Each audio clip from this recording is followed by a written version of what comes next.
Ayan ho, sa kanyang paghila, meron siyang isang biik na nadala. Kita nyo, unang-una ang paa. Good morning mga kasimpogi, ako si Bugoy. Sa panganganak ho, kahit sa baboy ay dapat ulo ng biik pa rin ang nauuna. Pero meron hong pagkakataon na arehoy nagiging suhi. Kaya dapat ho ang ating kumadrona ay marunong talaga dahil ho wala naman dining ultrasound para makita ang kalagayan ng mga biik. Kaya din ho sa pangyayaring ito ay dinukot ng aming kumadrona ang puwerta ng aming inahing baboy. Dahil ho sa sobrang tagal ng pagitan ng paglabas ng mga biik. Kita nyo ho yung dalawa malalakas na. Ayan ho, sa kanyang paghila, meron siyang isang biik na nadala. Kita nyo, unang-una ang paa. Areho yung suwi na tinatawag. Arihoy kung mapapabayaan ay mamamatay ho ang biik sa loob. Kaya dapat ho paglabas sa inyo agad pupunasan ang kanyang ilong para ho siya ay magkaroon ng hangin. Masyado rin hong napataba yung aming inahin na parami ang pakain ng mga nakaraan kaya nahihirapan siyang umanak. Dumaan din naman ho ito sa pagjejeta lalo na noong mga unang araw ng kanyang pababa. Kung pwede nga ho isa o dalawang dakot lang ng page tapos puro tubig na dahil yun daw ho pag naparami ang pakain sa mga bagong pababa pwede daw hong matunaw yung mga nabubuong biik. Aming ginagawa sa pagpapaanak na areho yung traditional way na ginagawa lalo na nung una-una. Ngayon ho, kung meron kayong alam na makabagong pamamaraan sa pagpapaanak,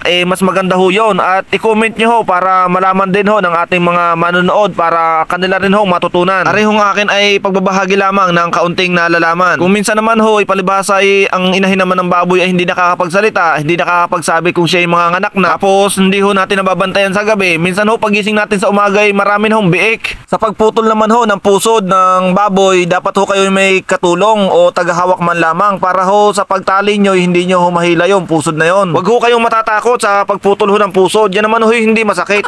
Maikwento ko lang ho sa inyo nung ako'y bata. Ako rin ho pinutulan ng pusod. Aba, ako hindi natakot nun. Pagkatapos ho inyo hong isasawsaw ng kaunti sa betadine yung sugat para ho mas mabilis ho ang pagaling. Dapat ho yung inyong paglalagyan ng biik ay may kutsyon.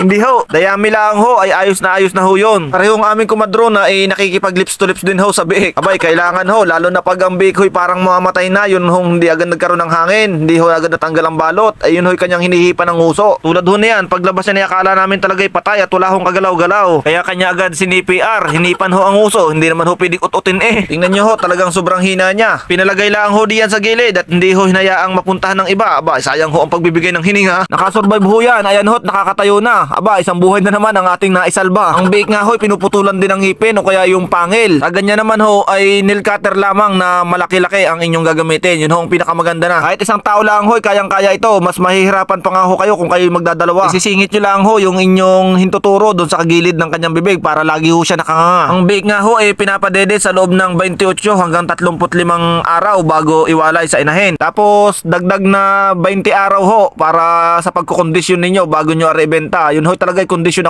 na. Ang kagandahan ho niyan, pagkawalay nyo ng biik sa inahin, wala pa hong isang linggo, pwede na ho aring mangandi ulit. Bale, 16 ho ang inianak ng aming baboy. Meron hong hindi agad nadukot at yun ho'y namatay. Kaya ari hong aming inahin ay pag malapit na hong manganak ay talagang aming binabantayan kasi ho mahirap naman kung magagarni lahat. Hanggang din na lang ho ang aking video. Siya nga pala ho, sa mga gusto ma-shoutout, mag-comment lang ho kayo. Para ho sa susunod maisama ko. At nagpipiling famous na ho. Aroy Sige ho, salamat ng maraming sa inyong panonood. Paalam!